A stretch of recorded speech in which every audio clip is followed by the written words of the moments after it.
Voilà, donc on a ce premier travail qui est fait, c'est Oui. donc les Rappelez-vous, hein, ouais. l'esquisse avec les couleurs claires, les valeurs claires. On a la matière première sur laquelle on va pouvoir C'est travailler. déjà super beau comme ça, mais alors vous Oui, allez mais voir, on va sculpter un petit ouais. peu. On va donner du volume, on va creuser les sombres, on va donner un petit peu la forme de quelques feuilles, de suggérer la forme de quelques grappes de lilas pour que ça sorte du papier, que ça entre en 3D. Et là, je vais te laisser travailler, puisqu'on a le temps, puisqu'on a choisi de faire ça en 2 épisodes, justement, pour ne pas frustrer l'artiste. Voilà. Qu'elle aille jusqu'au bout de Qu'elle aille son jusqu'au travail. bout, on y va. Alors, les tests couleurs pour commencer. Donc, je vais bien sûr revenir sur mon mélange de bleu cobalt et de rose permanent, hein, qui était la base de ma couleur. Ensuite, peut-être un petit peu de magenta pour vraiment les violets plus importants. Le violet de chez Winsor & Newton. Voilà, pour vraiment avoir les couleurs plus fortes. Et dans les verts, je vais avoir toujours mon green gold rehaussé de bleu cobalt pour être dans la fleur de lilas, et pour les verts plus foncés, je vais chercher un peu de vert de périlène, voilà, pour rehausser. Alors je ne vais pas hésiter non plus à mélanger mon vert avec un petit peu de mon violet, voilà, pour le rompre, hein. On sait que le mélange des couleurs complémentaires donne une couleur rompue, donc en mélangeant mes couleurs, voilà, le violet, le rose dans le vert, je vais rompre ce vert et en même temps rester dans mon harmonie couleur. Je peux aussi utiliser un petit peu le violet cobalt.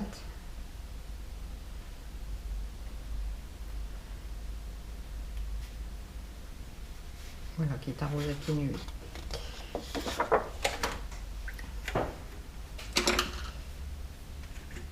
Donc on va reprendre le travail, mais là où il y a les ombres, hein, on va laisser les clairs. Alors un bouquet de lilas reçoit la lumière en général au-dessus, hein, et c'est donc le dessous des grappes et l'intérieur du bouquet qui va être plus foncé. Donc c'est là qu'on va travailler. Alors je vais prendre un deuxième pinceau pour atténuer les couleurs au besoin. Donc je pars du cœur du bouquet et je suggère toujours, alors je vais garder ces jolies auréoles qui sont apparues, hein. C'est fort, les couleurs sont belles. Oui, parce que là on est dans le cœur du bouquet, donc on est vraiment, on va sculpter le bouquet. Donc c'est le moment, si la feuille est devant la grappe, eh bien je vais la faire apparaître de façon nette.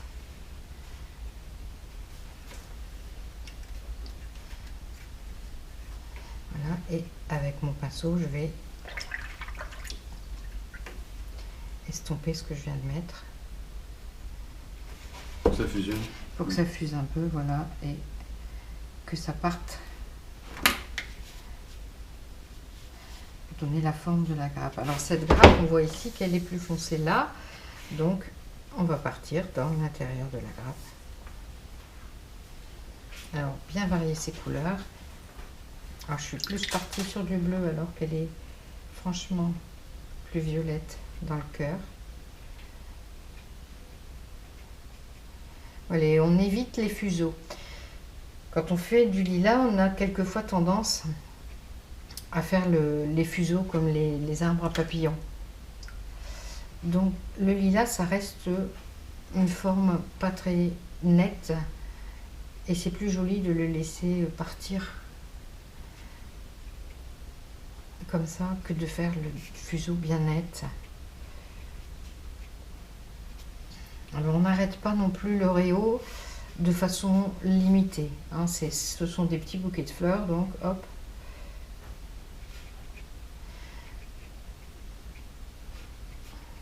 Il faut trouver la bonne mesure en fait, pas de pointillisme, pas de très net. C'est en ça que le lilas est un petit peu difficile à travailler pour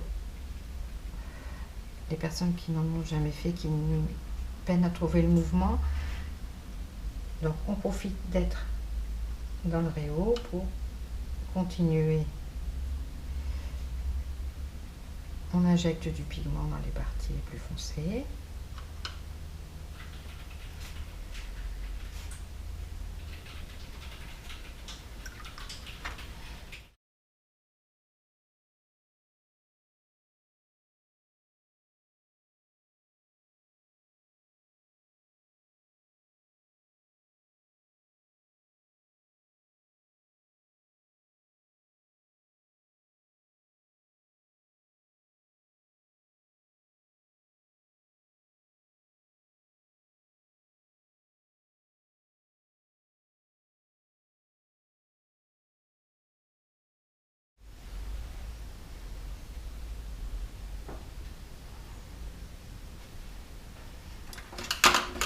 Alors on peut dans ce pigment déposer des auréoles volontaires, déposer un peu de jaune, là, qui va repousser le pigment et encore accentuer l'effet des petites fleurs.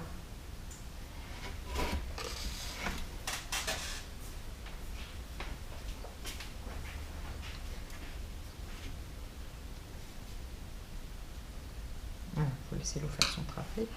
Donc là, je n'y reviendrai pas. C'est vraiment la partie floue du bouquet. Donc c'est les grappes qui sont en arrière-plan.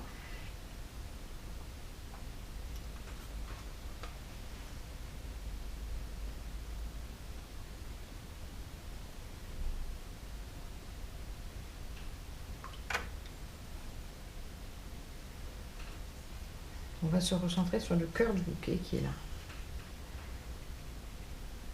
C'est joli, hein, ces fusions qui se sont faites. Super. Voilà, là c'est pareil.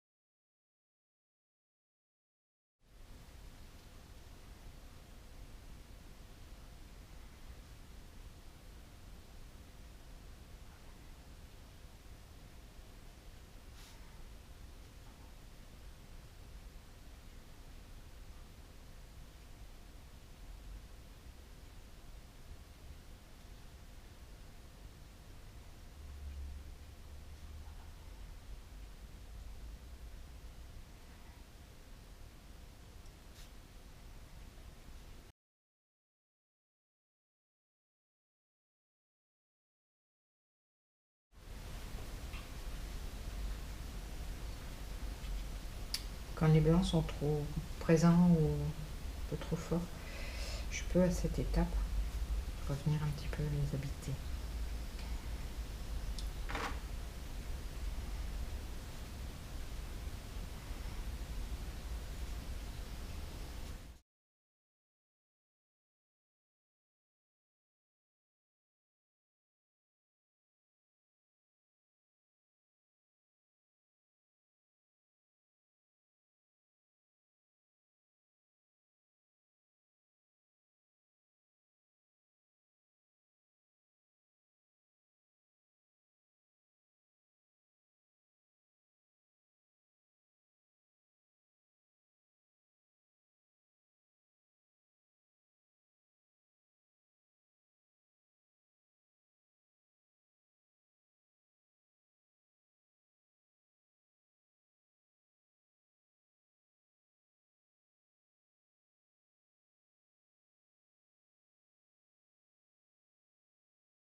On est à la dernière ligne droite là, c'est ça? Oui, oui. Donc maintenant, il faut que je le regarde un petit peu avec un petit peu de distance pour voir ce qui se passe, là où il faut que je retravaille, peut-être créer une feuille en négatif là, comme ça en même temps on verra le travail en négatif, les branches qui vont donner de la structure, et puis voilà. Oui, voilà. Ok, ça marche. Alors, travail en négatif pour créer une branche. Ici, quelque part.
Stop.